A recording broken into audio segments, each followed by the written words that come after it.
Assalamualaikum, pembuka kata. Madah ditutur, salam dihulur. Jalinan ukhuwah sesama kita. Jauh dan dekat bukanlah pengukur. Madah ditutur, salam dihulur. Senyum diukir, semanis senyuman. Jauh dan dekat bukanlah pengukur. Andai di hati bersemi ikatan.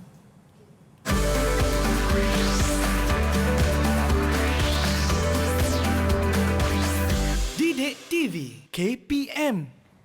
Assalamualaikum, selamat pagi. Bertemu kita dalam satu lagi episod Teras pada hari ini bersama saya, Nisa K. Telah kita dengarkan alunan ataupun pantun yang kita bacakan sebentar tadi dengan guru yang akan bersama-sama dengan kita. Tetapi sebelum tu, Nisa nak ingatkan anda semua agar kekal menjaga SOP di mana sahaja anda berada dengan memakai pelitup muka di tempat awam, penjarakan fizikal sekurang-kurangnya 1 meter atau lebih, kerap cuci tangan menggunakan air dan sabun serta gunakan gel pembasmi kuman untuk lazimkan penggunaan ataupun amalan mensanitasi tangan anda. Agak-agaknya apa yang akan kita belajar pada hari ini? Ya, topik kita adalah kemahiran komunikasi. Siapa guru yang akan bersama-sama dengan kita? Jom kita sama-sama tonton profil beliau.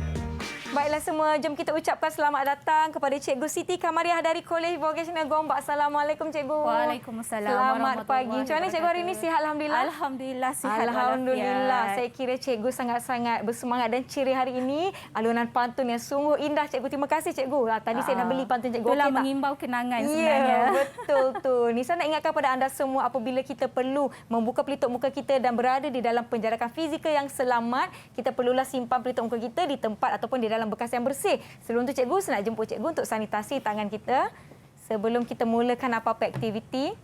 Nanti dah pegang-pegang macam-macam nanti pun kita kena lazimkan penggunaan sanitasi tangan kita. Baiklah, saya perlu Cikgu ya.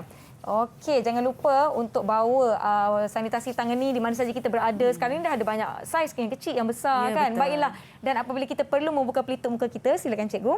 Jangan lupa untuk simpan di dalam bekas yang bersih. Sekiranya ia masih boleh digunakan kembali. Kalau dah kotor, jangan buang merata-rata tau. Jangan kotorkan pula persekitaran kita. Baiklah, Cikgu, hari ini topik sangat-sangat menarik di mana tajuk kita ataupun subjek kita adalah kemahiran komunikasi. Topik betul. kita petah bicara. Macam sesuai InsyaAllah, je dengan petah saya. bicara sesuai dengan Nisa. Ya, saya nak kena lawan dengan Cikgu ni. Petah juga nampaknya ni. Tapi saya tidak bersorangan, Cikgu. Ya. Saya mesti nak ajak kawan-kawan saya yang saya kira agak-agaknya mereka ni petah ke tidak ya? Kita lihat. kita Jom tengok. kita persilakan kawan-kawan saya dari Kolej Vocasional Gombak. Assalamualaikum, selamat pagi. Hai.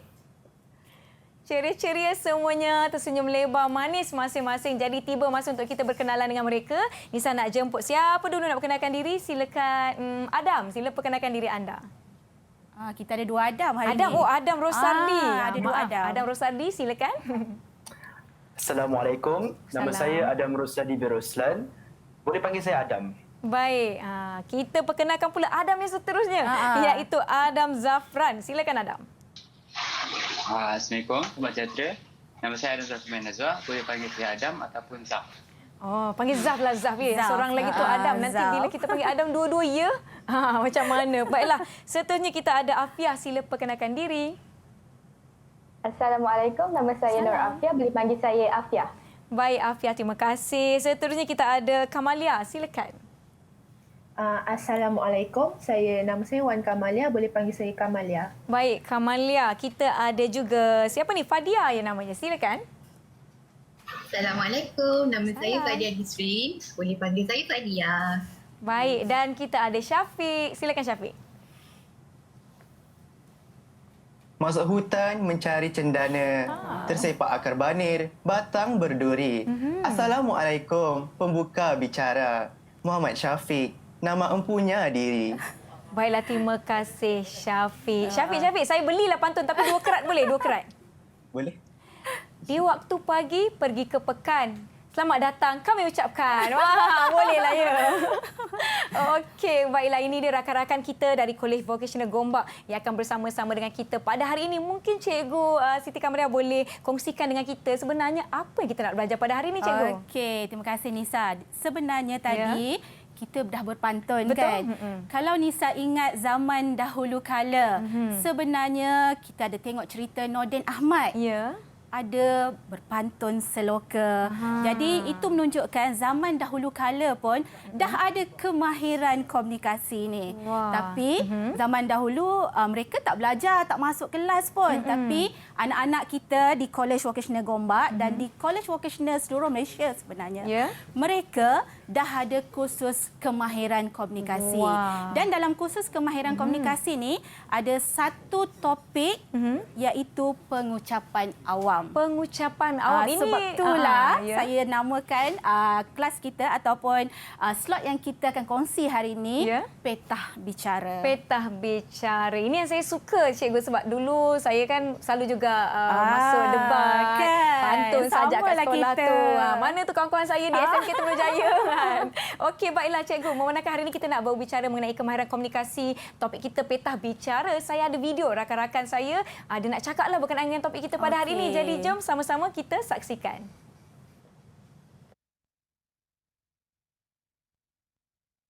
Kemahiran komunikasi penting untuk seseorang yang ingin mencari kerja ataupun ingin menjual produk-produk dalam talian ataupun bersemuka. Kerana kemahiran komunikasi juga penting kerana ia dapat menarik minat pelanggan tersebut untuk membeli produk tersebut ataupun untuk kita mendapatkan kerja dengan lebih senang. Pada pendapat saya, pelajar-pelajar yang mengambil modul kemahiran berkomunikasi ini lebih menyelah daripada pelajar-pelajar lain.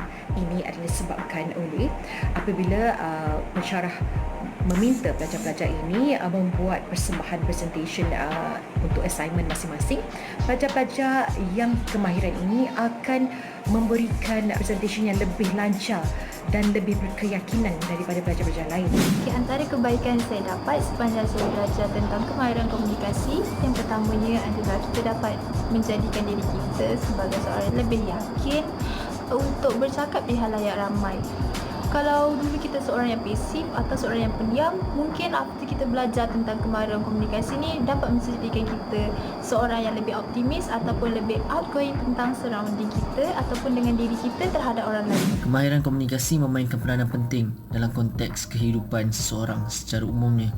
Impak-impak yang positif di dalam kemahiran komunikasi ini dapat kita mengeratkan silaturahim jika kita bercakap tentang maklumat-maklumat yang penting ataupun yang positif atau sebaliknya. Saya ingin nyatakan di sini program yang Adam Rosadi melalui sekarang adalah public speaking ataupun communication skill, di mana saya dapati Adam lebih bertenaga, lebih berani bercakap sekarang. Dan apa yang perlu saya nyatakan, program ini membantu dia dalam public speaking, dalam komunikasi dia dengan public dan dapat membantu dalam kerjaya dia. Itulah dia, kita dapat lihat kepentingan kemahiran komunikasi di mana membantu para pelajar, murid-murid dalam membuat pembentangan. Kalau di sekolah tu dah berani nak masuk pertandingan dan sebagainya. Kalau nanti di waktu bekerja pun kita nak kena berjumpa orang setiap hari kan, Cikgu? Betul kan? tu. Ya, baiklah, sebelum kita pergi kepada pembelajaran kita, Nisa nak kongsikan kad ucapan yang kita terima bersempena dengan hashtag Terima Kasih Cikgu. Selamat Hari Guru kepada semua guru-guru di Malaysia, kepada Cikgu Siti Kamaria. Dan salah satu kad yang kita terima adalah kad yang sungguh comel ni. Dia tulis ini, Selamat Hari Guru, I love Guru. Okey, kita bukalah. Ada lukisan seorang murid ataupun guru ni. Saya rasa murid ni sebab nama dia Izzati. Pengirim kita adik Nurin Izzati Muhammad Rozi dari 6 UM. Memakai pelitup muka memandangkan sekarang ni kan, Cikgu, kan, dengan norma baru dan sebagainya. Dan sedikit ucapan dari beliau adalah, terima kasih kerana telah mengajar saya pada waktu COVID-19 ini. Guru telah memberi ilmu kepada saya. Saya doakan supaya guru terhindar dari penyakit ini. Hashtag COVID-19, hashtag kita jaga kita, hashtag Selamat Hari Guru. Baiklah, kita akan teruskan dengan pembelajaran kita, tetapi selepas ini kita akan berhenti seketika. Jangan ke mana-mana, kembali selepas ini di Teras Didik TV KPM.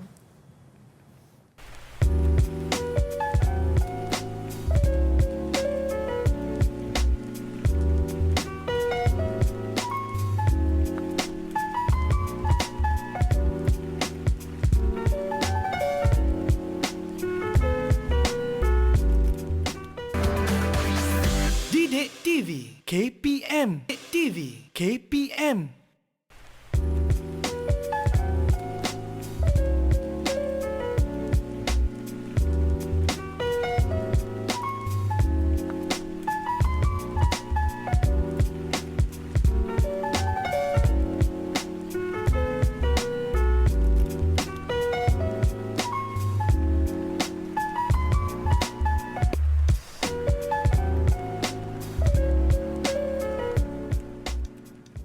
Kembali menonton teras di Didik TV KPM bersama saya Nisa. Kita ada Cikgu Siti Kamariah ataupun Cikgu Kam, nama glamour di College Vocational Gombak, dan kawan-kawan saya juga dari College Vocational Gombak. Diharapkan yang di rumah tu telah bersedia untuk sesi pembelajaran kita pada hari ini. Kawan-kawan saya College Vocational Gombak, kalau anda dah bersedia, bagi Nisa double thumbs up.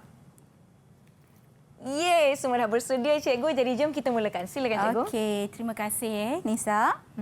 Jadi Assalamualaikum warahmatullahi taala wabarakatuh dan selamat pagi. Jadi pada hari ini saya rasa bertuah kerana dapat bersama-sama berkongsi berkaitan kursus kemahiran komunikasi petah bicara merujuk kepada pengucapan awam.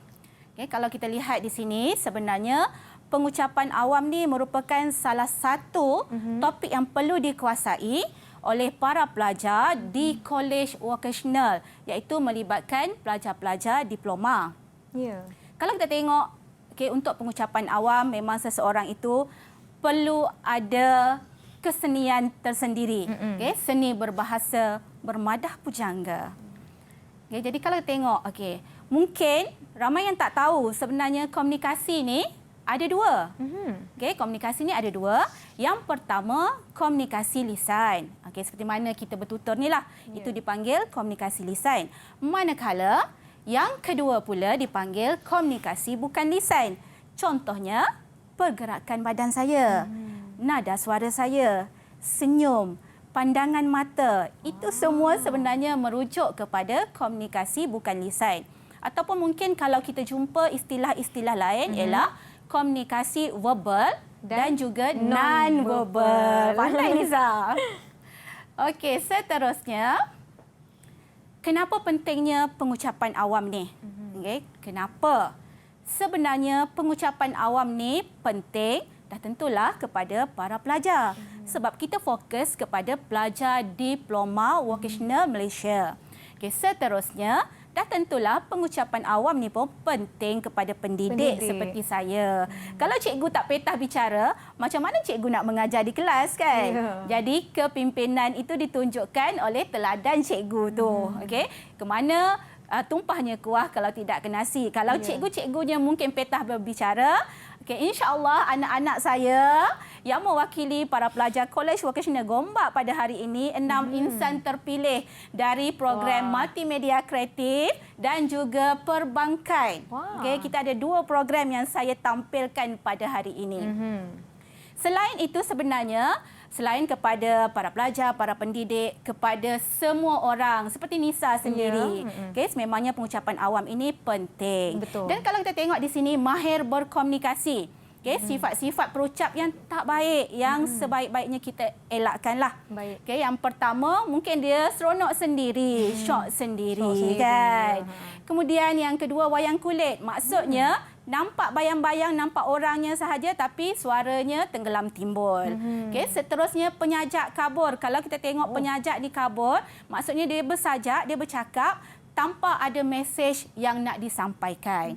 Seterusnya, kereluku ni suka-suka hati dia je nak buat apa. Kan? Dan ucapan kelambu. Kalau sebut ucapan kelambu, dah tentulah macam berbisik. Tak naklah macam tu apabila kita menyampaikan pengucapan awam. Seterusnya, nenek berletih. Kalau kita balik kampung, selalunya kalau mak-mak, nenek-nenek tu berletihnya tak habis. Jadi tak naklah nanti dalam pengucapan awam semua ni ada. Tak eloklah. Jadi, saya nak tonjolkan di sini perkongsian bersama-sama dengan tenaga pengajar di College Vocational Gombak dan juga tenaga pengajar di semua College Vocational seluruh Malaysia. Kita ada 89 College Vocational di seluruh Malaysia sebenarnya. Jadi para pelajar yang ambil kursus ini, kita panggil kursus kita tak panggil subjek. Sebab ini melibatkan pelajar diploma. Okey, jadi saya nak kongsikan konsep bicara ke-6 4 tadi. Apa tu? Okey. Jadi kalau tengok ada 6 yang bermula dengan imbuhan ke. Jadi sebab tu saya buat ke-6. Okey, ada 6 perkataan ataupun 6 konsep yang memulakan perkataan ke. Kebolehpercayaan, kepakaran, ketetapan, keramahan, kejujuran dan juga keikhlasan. Manakala 4 tadi. Okey, 4 tadi ni fokus audiat, kemudian fokus message, tarikan peribadi dan juga dinamik. Jadi sebab itulah konsepnya saya namakan ke-6 4 tadi. Okey. Jadi kita tengok. Okey, kita tengok di sini untuk menjadi seorang pengucap yang baik. Okey, seseorang itu perlu ada kebolehpercayaan. Okey, apa maksud kebolehpercayaan ni? Kalau kita tengok kata dasarnya percaya. Okey, percaya. Jadi setiap apa yang kita sampaikan tu biarlah dipercayai oleh audien. Jadi apabila kita mendapat kepercayaan audien ni sebenarnya secara tak langsung audien tu akan fokus kepada apa yang kita nak sampaikan. Okey. Seterusnya kepakaran. Okey, kenapa perlu ada kepakaran? Siapa nak bantu cikgu kat sini? Siapa boleh jelaskan? Adam Rosadi. Silakan Adam Rosadi. Macam pelakon Korea lah. Silakan. Kepakaran ni kita bermaksud pengetahuan yang mendalam terhadap perkara yang dihujah. Jadi pengucap tu mesti mempunyai pengetahuan serta topik yang menguasai bidangnya. Maka topik yang dibahas tu adalah fakta dan bukannya auta. Fakta bukan auta. Okey, terima kasih Adam. Betul ya, sebenarnya kepakaran apabila kita memiliki kepakaran, contohnya lah, saya cikgu Bahasa Melayu. Sebenarnya dah mengajar 21 tahun. Wah, jadi, tapi nampak muda ya cikgu? Alhamdulillah, dah anak 5 Nisa. Okey, jadi sebenarnya apabila kita memiliki kepakaran, kalau kita diberikan topik untuk menyampaikan pengucapan awam tu sebenarnya tak ada masalah lah. Semuanya orang kata di hujung jari. Okey, seterusnya ketetapan. Maksudnya di sini kena tetap pendirian lah. Kalau kita ceritakan pada hari itu berkaitan teknologi maklumat. Jadi setiap apa yang kita utarakan pada waktu itu mestilah tentang teknologi maklumat. Itu kita panggil ketetapan mesej yang nak disampaikan. Baik. Okey, berbalik kita kepada ciri yang keempat. Okey, ciri yang keempat ni sebenarnya keramahan. Saya tahu saya ramah. Nisa pun ramah kan. Jadi siapa nak bantu cikgu ni untuk topik ini keramahan? Silakan Kamalia, dah angkat tangan. Keramahan dalam komunikasi sangat penting kerana apabila kita menunjukkan yang kita ni mudah untuk didekati, audien akan rasa lebih dekat dengan kita. Secara tidak langsung dapat menarik perhatian audien. Dengan itu penyampaian maklumat lebih mudahlah untuk disampaikan dengan keramahan. Okey, terima kasih Wan Kamalia. Sebenarnya nama glamour dia pun Kam juga. Saya mengajar Kam ni 4 tahun sebenarnya. Okey, lama dah kenalnya. InsyaAllah ukhuwah yang kita bina ni akan berpanjangan. InsyaAllah ya. Okey, seterusnya. Okey, 4 ciri yang berikutnya dapat kita lihat. Kejujuran. Ada ke sesiapa nak bantu saya terangkan berkaitan kejujuran? Siapa nak terangkan? Afia. Silakan Afia. Kejujuran. Sebagai perucap, kita harus memastikan wujudnya pandangan halayak bahawa perucap itu jujur. Perkara ini dia penting sebab tak nak menimbulkan rasa syak wasangka audien terhadap subjek atau perkara yang kita sampaikan. Tak nak timbulkan syak wasangka. Baik. Betul ke cikgu? Okey, betul. Sebenarnya bila kita bersikap jujur dan amanah, sebenarnya kita senang untuk mendapat kepercayaan orang lain. Okey, seperti yang kita tahu, sebenarnya bila kita berada dalam suatu majlis tu, audien kita tu belum tentu lagi kita kenal. Betul. Jadi kalau kita bersikap jujur, insya-Allah kita akan diterima. Okey, seterusnya keikhlasan. Okey, lebih kurang samalah. Apabila kita menyampaikan sesuatu dengan ikhlas, insya-Allah mendapat keberkatan dan juga akan mendapat perhatian daripada audien ataupun para penonton yang berada semasa sesi pengucapan awam yang kita laksanakan. Okey, seterusnya Kita ada 2 Fokus audien dan fokus message. Siapa nak bantu cikgu ni untuk fokus audien? Siapa boleh terangkan fokus audien? Fadia. Silakan Fadia. Okey. Fokus audien ni dapat dilaksanakan dengan membina hubungan bersama audien supaya nanti audien dapat memberikan perhatian mereka kepada kita sebagai pengucap.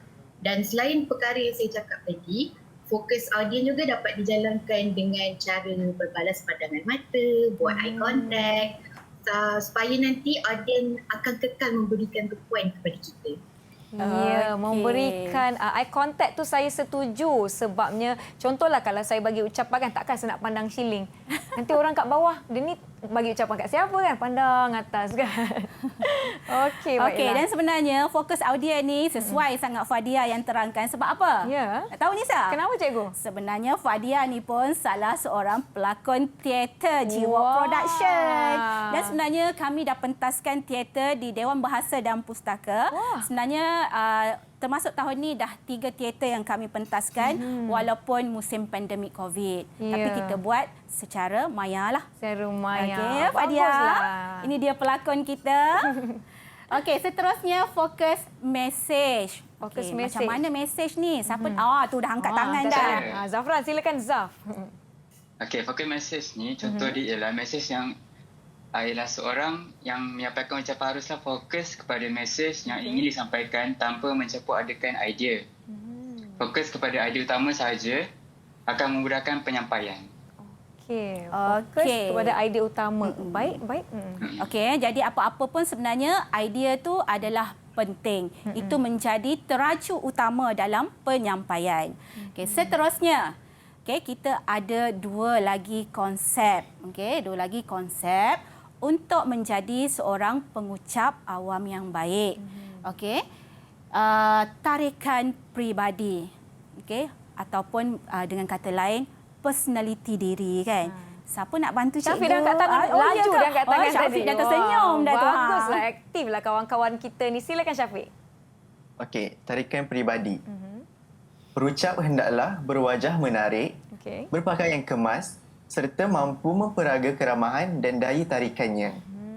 Okey. Macam Syafiq lah tadi. Ada daya tarikan peribadi yang saya tengok macam bila dia ucapkan pantun tu, wah, kita tertarik. Sedap pantunnya. Sebenarnya tarikan peribadi ni sebenarnya Syafiq tu sendiri Nisa. Untuk makluman sebenarnya Syafiq ni kita grow up untuk menjadi pengacara majlis. Wah. Bila tak ada jawab saya lepas ni. Dan Syafiq ni juga merupakan pemantun saya sebenarnya. Patutlah sedap je pantun dia tadi. Kan. Jadi Syafiq lepas ni kau dapat job jangan lupa cikgu. Okey. Dan seterusnya dinamik. Okey. Apa maksud dinamik ni? Okey. Siapa sebenarnya tak apa. Yang ni cikgu terangkan kan. Jadi sebenarnya untuk konsep dinamik dalam perkataan sastra sebenarnya dinamik ni berubah-ubah. Okey. Kalau dalam konsep sastra watak dinamik selalu yang kita sebut watak yang berubah-ubah. Maksudnya kalau kita lihat seseorang yang menjadi pengucap awam ataupun memberikan ucapan, dia perlu bersikap dinamik, mempunyai watak dinamik. Kenapa? Sebab watak dinamik ni sebenarnya watak yang berubah-ubah. Maksudnya mungkin pada awalnya dia serius, tapi dalam perkembangan pengucapannya dia akan bertukar menjadi lelucon sikit. Kan? Ada unsur-unsur lawak di situ. Jadi sebenarnya kalau kita lihat secara tak langsung, bila watak berubah-ubah ni sebenarnya mampu menjadi daya penarik untuk ucapan yang disampaikan. Ya, cikgu, dinamik ini boleh tak kita anggap sebagai adaptasi? Boleh. Adaptasi kepada situasi mungkin dia nak sampaikan berkenaan contohlah pengucapan awam, topik ni alam sekitar. Mula-mula tu mungkin nadanya agak slow, lepas tu dia meningkat, naik. Ada klimaks dia nanti. Ada klimaks dia, ada penekanan dia dan sebagainya. Diharapkan yang di rumah tu setakat ini telah mengambil nota akan apa yang Cikgu Kam dah kongsikan tadi dengan penerangan dari rakan-rakan kita dari Kolej Vocasional Gombak. Kita akan beristirahat seketika. Jangan ke mana-mana, kembali selepas ini di Teras Didik TV KPM.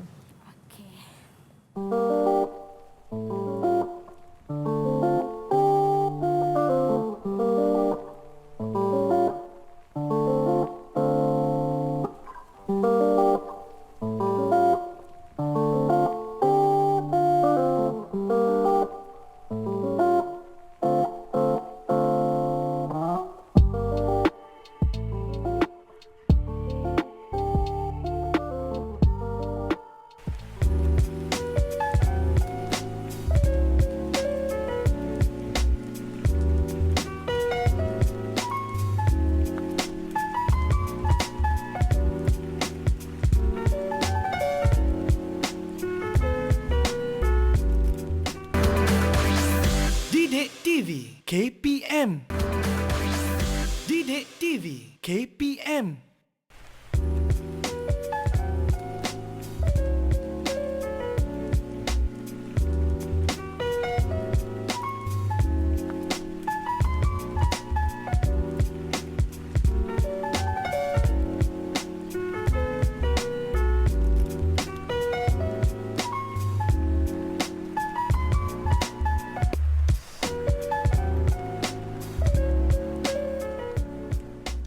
Terima kasih kerana masih setia menonton teras di Didik TV KPM, di mana hari ini di bawah kursus kemahiran komunikasi kita nak berbicara ataupun berbincang mengenai petah bicara, iaitu seni pengucapan awam. Tadi Cikgu Kam dah jelaskan tentang ke-6 tadi. Saya ingat Cikgu, kita ada kebolehpercayaan, kepakaran, ketetapan, keramahan, kejujuran dan keikhlasan. For tadi pula fokus audience, fokus message, tarikan peribadi dan juga dinamik.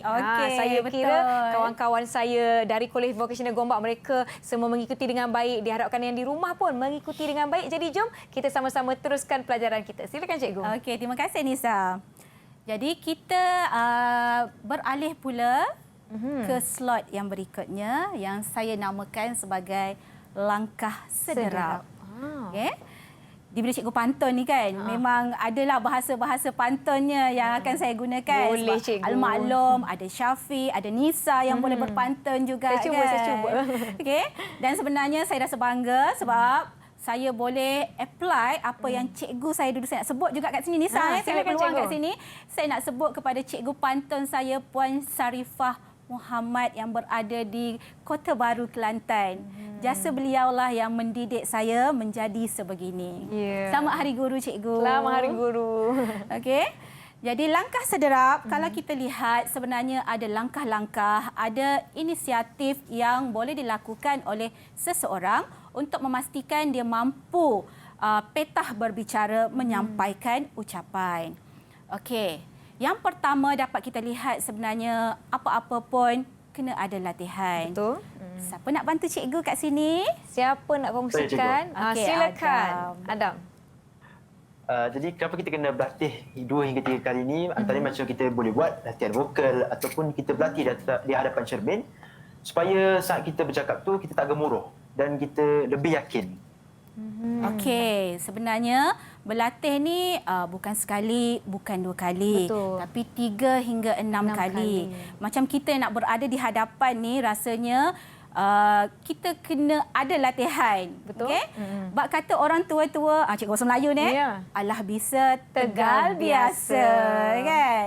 Jadi itulah dia, sebenarnya memang anak-anak saya ni, 6 orang ni, dan sebenarnya yang mana terlibat dengan co-akademik ni kita panggil co-akademik, teater, menjadi pengacara majlis, memang perlu untuk latihan yang kerap kali sebegini. Betul. Okey, seterusnya hafal idea utama. Okey, untuk hafal idea utama ni sebenarnya itu yang kami para pendidik buat. Okey, sebenarnya memang kalau cikgu-cikgu yang dah ada kepakaran, dah ada pengalaman banyak, mereka memang masuk kelas, kadang-kadang tak bawa buku pun.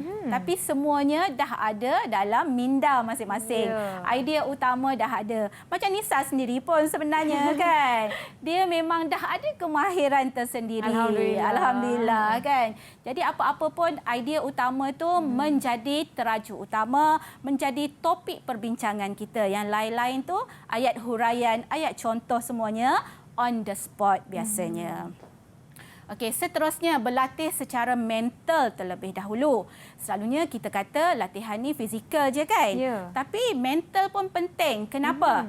Sebab kadang-kadang kita tak tahu kita dijemput tu untuk majlis yang mungkin dihadiri oleh menteri-menteri, mungkin ada golongan yang memang kelas atasan kan.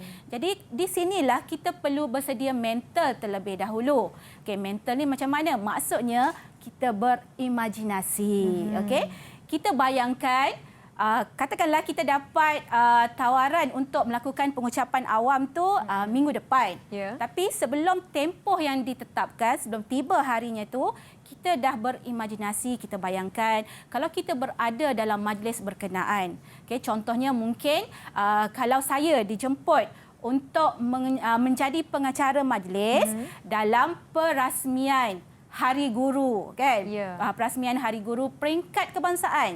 Jadi saya boleh imagine terlebih dahulu siapa tetamu, macam mana nanti nak berhadapan dengan mereka. Mungkin ada para pelajar juga yang dijemput walaupun secara maya. Jadi itulah dia kita panggil persediaan mental. Baik. Okey, kena kuat Seterusnya, rujuk pada kad nota. Ada orang nak cakap ke kat sini? Ada nak kongsikan? Ada yang nak kongsikan ke? Syafiq. Silakan Syafiq.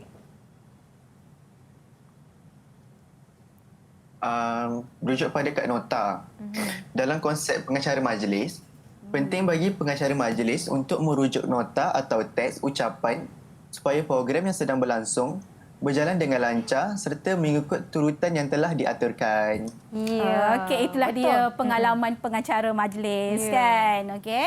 Jadi, kad nota tu penting. Macam saya sendiri saya tunjukkan di sini. Ada kad walaupun nota. dah ada pengalaman tapi ada kad nota, okey, untuk rujukan. Kod-kod lah tiba-tibanya kita hilang dari radar sekejap, kan? Hilang fokus tiba-tiba, hilang kan, fokus, Cikgu? kan? Okey. Seterusnya, hayati keseluruhan ucapan. Fadia dah senyum dah tu. Fadia dah senyum dah. Silakan Fadia. Okey, jadi kita sebagai pengucap, kita mesti menghayati keseluruhan ucapan tu nanti sebab penting kita memahami apa yang kita tuturkan supaya nanti audien atau penonton dapat memahami mesej yang kita cuba sampaikan melalui ucapan yang kita berikan tu. Oh, itu dia Fadia kata mesti tahu, mesti. Okey, jadi kalau kita lihat sebenarnya menghayati keseluruhan ucapan, maksudnya ambil feel, kan? Ambil mood. Jadi Fadia ni memanglah pelakon handalan teater G-Walk Production, kan? Jadi memang dia sebenarnya akan menghayati skrip yang dia dapat. Sebab saya pernah tengok pementasan teater oleh Fadia ni. Fadia dan juga Adam Rosadi. Ini dia pelakon kita. Dan untuk makluman bersama sebenarnya, Fadia, Adam Rosadi dan juga Wan Kamalia ni merupakan pelajar semester 5, semester akhir bagi College Vocational Gombak. Mereka sekarang ni sedang menjalani praktikal, tapi alhamdulillah sebenarnya bila kita panggil, bila-bila masa sahaja anak-anak saya ni insya-Allah akan membantu cikgu dia. Bagus, pujian kepada komitmen yang telah ditunjukkan. Ya, betul. Okey, seterusnya buat rakaman. Okey. Ada ke orang nak bantu saya buat ada rakaman yang nak ni? kongsikan. Ada. Dua tangan diangkat cikgu. Alhamdulillah. Wan Kamalia, dua tangan. Silakan Wan Kamalia. Apabila kita buat rakaman sebelum melakukan apa-apa penyampaian ni, kita dapat lihat kelebihan dan kelemahan kita sendiri sebelum kita betul-betul berucap di khalayak ramai. Jadi dengan membuat rakaman ni kita dapat mengenal pasti kesilapan kita untuk dibetulkan. Okey. Mengenal pasti itu kesilapan. dia. Baik. Okey, sebenarnya zaman sekarang ni zaman canggih, kan? Betul. Jadi kalau zaman kita dulu-dulu, Nisa, tak ada pun rakaman, kan? Kita Betul. berlatih depan cermin, Depan kan? cermin. Tapi zaman sekarang, zaman teknologi maklumat, zaman kecanggihan. Jadi apa-apa pun boleh buat rakaman. Tengok kat mana kekuatan kita, di mana kelemahan kita. Jadi kalau kekuatan tu boleh kita gunakan, tapi kalau kita tengok dalam rakaman kita tu ada kesilapan, jadi kita betulkan. Tak semua orang sempurna. Betul. Kan? Jangan pula nampak alah tak baguslah di bahagian ni, jangan cepat down. Jadi apa yang lemah, apa yang kurang tu itulah yang kita kena perbaiki dan tingkatkan. Betul tak cikgu? Betul Nisa. Okey, seterusnya nilaikan persembahan anda. Jadi kat sini kalau kita lihat tadi kita dah buat rakaman, kan? Dah buat rakaman. Jadi kita boleh menilai diri sendiri ataupun kadang-kadang bila kita menilai diri sendiri ni hipokrit, kan? Rasa macam dah perfect dah. Hebat ni. Dah hebat Perfect. dah. Walah. Jadi mungkin kita boleh tanya guru ataupun tanya BFF, kan? Kadang-kadang BFF ni ada kutuk betul-betul, kan? Jadi tanya cikgu, tanya kawan ataupun mungkin tanya ibu bapa masing-masing, kan? Okey, betul tak apa yang Along buat ni? Okey, macam ni ke? Kan Syafiq, kan? Sapik. Okey, nama glamour dia Sapik, kan? munafik. Tapi dalam menilai persembahan tu, bila kita minta pendapat guru atau rakan-rakan, kita mestilah terbuka dalam menerima sebarang kritikan membina. Untuk kita jadi lebih baik juga, kan cikgu kan? Betul. Sebabnya kalau kita rasa kita sempurna, sebenarnya memang itu orang kata hipokrit lah. Tak ada orang yang sempurna di dunia ini, kan? Okey, seterusnya ukur masa. Okey, Afia nak bantu cikgu. Silakan Afia. Afia anak ibu, silakan. Afia anak mamu. Anak mamu, maaf. Silakan. Okey, bila kita nak berucap atau bentang, kita kena bajet masa kita jangan terlalu lama. Sebab bila terlalu lama, nanti takut kita merepek, merapu. Lepas tu nanti audien kita akan berasa bosan nak dengar. Jadi kita akan mudah tersasar lah ya daripada idea asal kita, betul? Ya. Okey, betul kita kena ukur masa.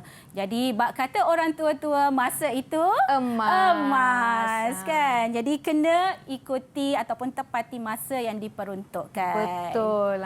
Sebelum kita pergi kepada slot seterusnya, kita nak ada gambar orang takut pula dah, kenapa cikgu takut. Okey, jadi kalau kita tengok di sini, saja je saya ambil gambar ni kan. Takut ke kan? Hashtag kan, takut ke? Tapi tak perlu rasa takutlah. Cikgu kan memandangkan cikgu dah kongsikan langkah-langkah bagaimana untuk meningkatkan kemahiran kita dalam seni pengucapan awam. Sebelum kita teruskan pembelajaran kita, kita akan berhenti seketika. Jangan ke mana-mana, kembali selepas ini di Teras Didik TV KPM.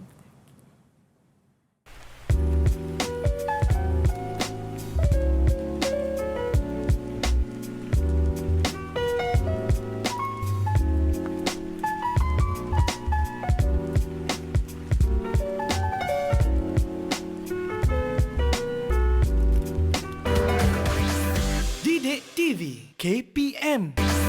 Didik TV KPM.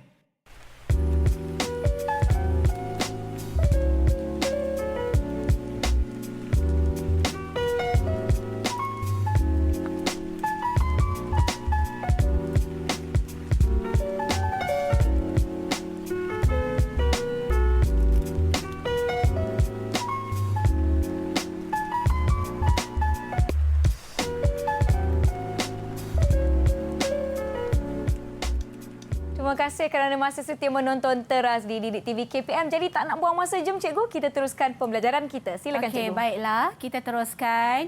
Saya rasa pelajar-pelajar saya ni tak takut Betul. pun. Kan? Tengok daripada senyuman mereka, insya-Allah semuanya okey.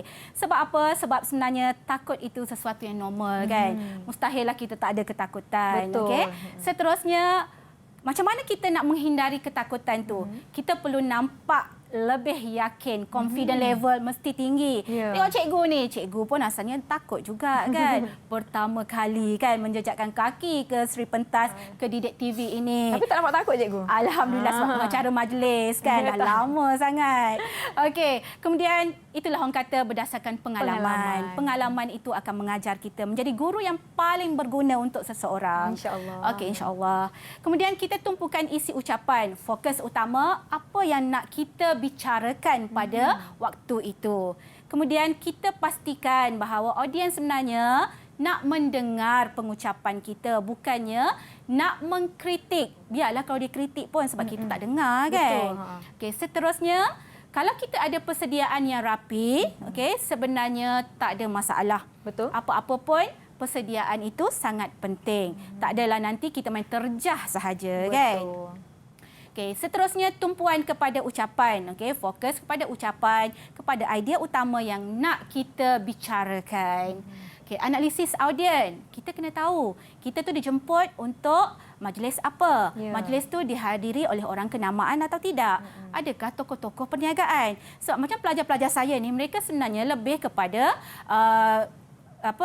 multimedia kreatif animasi dan juga kami di College Vocational Gombak ada bisnes. Sebenarnya kami jurusan bisnes, program-program bisnes. Jadi memang anak-anak saya di KV Gombak perlu menguasai kemahiran komunikasi ini. Okey, perlu lakukan senaman kecil. Senaman kecil ni macam mana? Mungkin kita nak kena buat bubbling sikit kan. Senaman vokal. Senaman vokal sikit. Kemudian senyum, buat latihan ataupun senaman ringan tangan kan. Itulah yang perlu dilakukan. Seterusnya, tarik nafas kan. Tarik nafas dalam-dalam sekiranya kita rasa gementar kan. Kemudian pilih audien yang mesra. Mungkin dalam majlis kita tu beratus-ratus orang, beribu-ribu orang. Jadi kita tengok, kita eye contact dengan audien mana yang rasanya memberikan perhatian yang lebih kepada kita. Jadi kita terus tangkap pandangan matanya. Dari mata turun ke hati. Kan? Kemudian akhir sekali dah tentulah senyum. Kalau kita senyum, sebenarnya perasaan takut tu akan hilang. InsyaAllah senyum tu kan sedekah. Ya, betul. Apa salahnya kita sedekah bersama-sama kan? Okey. Jadi itulah dia sebenarnya perkongsian daripada saya, Petah Bicara Bermadah Pujangga. Okey. Ini yang kita nanti-nantikan sebenarnya. Apa-apa pun, kita akan ada tugasan kepada 6 anak ibu ni. Okey, so mereka dah biasa dengan saya. Saya ni ibu kan. Jadi 6 anak ibu ni, tengok kat situ kita ada 3 tugasan. Rakyat berilmu negara maju. Tajuk yang kedua pula perpaduan kaum asas kemakmuran negara. Dan tajuk yang ketiga teknologi maju penggerak ekonomi negara. Jadi kita ada 3 tajuk yang akan dibentangkan oleh anak-anak saya ni. Jadi Nisa, kita mulakan dengan yang pertama. Okay, rakyat berilmu negara maju. Siapa nak bentangkan tajuk ni? Siapa? Silakan. Senyum je. Kita panggil Syafiq. Syafiq. Silakan Syafiq. Dia lupa. Okey, cikgu saya nak cuba Ya, silakan. Bunga melati di celah baju. Pantun. Baju diletak di tepi balai. Rakyat berilmu, negara maju. Aset negara tidak ternilai. Melalui ilmu pengetahuan saya, negara yang maju akan dapat dibina bertepatan seperti rangkap pantun di atas. Namun, generasi masa ini yang menjadi aset negara begitu memandang enteng akan kepentingan ilmu. Mereka lebih gemar berfoya-foya dan menghabiskan usia muda dengan berseronok tanpa menyedari bahawa ilmu merupakan bekalan pada masa hadapan. Pernahkah anda semua mendengar slogan Pemuda Harapan Bangsa, Pemudi Tiang Negara? Slogan ini memperlihatkan kepentingan generasi yang berilmu untuk mengemudi pelayaran negara menuju ke arah status negara maju. Okey, Syafiq. Terima kasih Syafiq. Tanya. Terima kasih. Itulah dia sedikit perkongsian berkaitan tajuk rakyat berilmu negara maju. Seterusnya, tajuk yang kedua, perpaduan kaum asas kemakmuran negara. Siapa nak cuba? Adam Rosadi. Adam, silakan. Baiklah. Perpaduan kaum asas kemakmuran negara. Umum kita ketahui bahawa Malaysia dikenali di mata dunia kerana keunikan bangsa dan penduduknya yang mampu hidup secara harmoni dan aman damai. Sebagai tamsilan, ada dalam kalangan kaum kita yang mula mengadaptasi budaya kaum lain seperti budaya pemakaian. Kita dapat lihat ada orang Melayu mula memakai samfu, orang Cina memakai kurta dan orang India memakai baju Melayu. Dan begitu juga dengan pemakanan. Orang Melayu ada yang suka makan yong taufu, orang Cina ada yang suka makan thosai, dan orang India ada juga yang suka makan nasi lemak. Jadi sebagai intiha, sudah teranglah lagi bersuluh, perpaduan kaum merupakan mangkin yang penting dalam mengekalkan kemakmuran dan keharmonian masyarakat majmuk di Malaysia. Bak kata pepatah, serumpun bak serai, sesusun bak sirih. Wah, petanya. Baiklah, terima kasih. Tahniah Adam. Itulah dia tajuk yang kedua dan beralih kita kepada tajuk yang terakhir ni saya. Baiklah. Teknologi maju penggerak ekonomi negara. Siapa? Silakan Kamalia.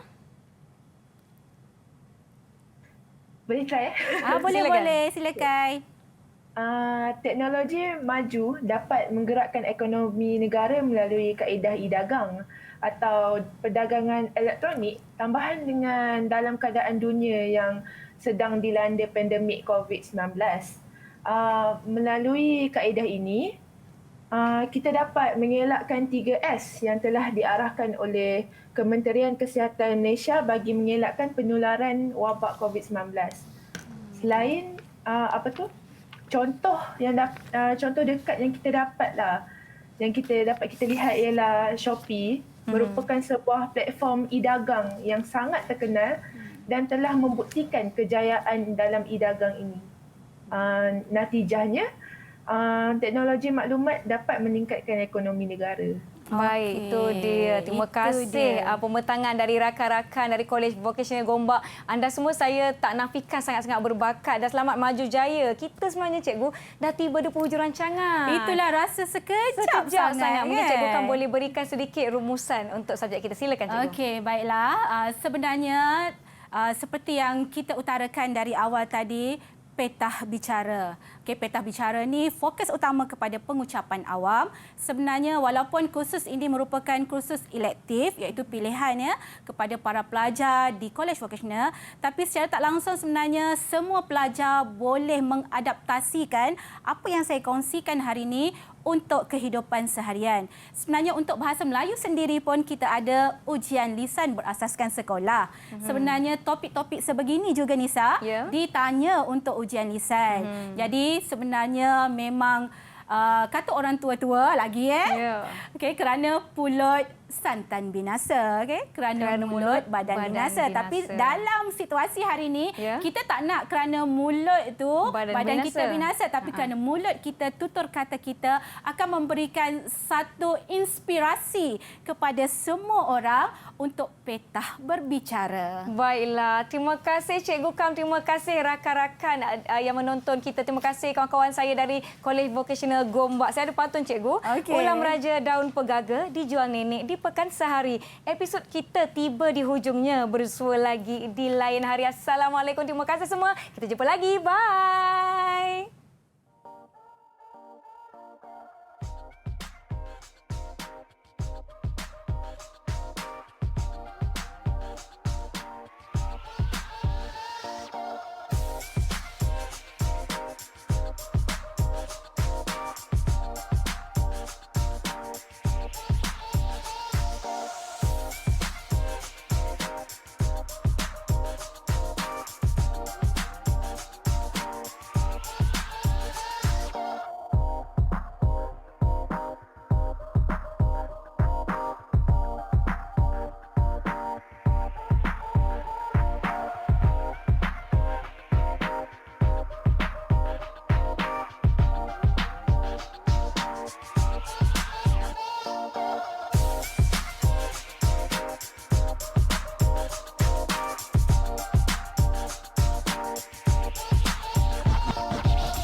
KP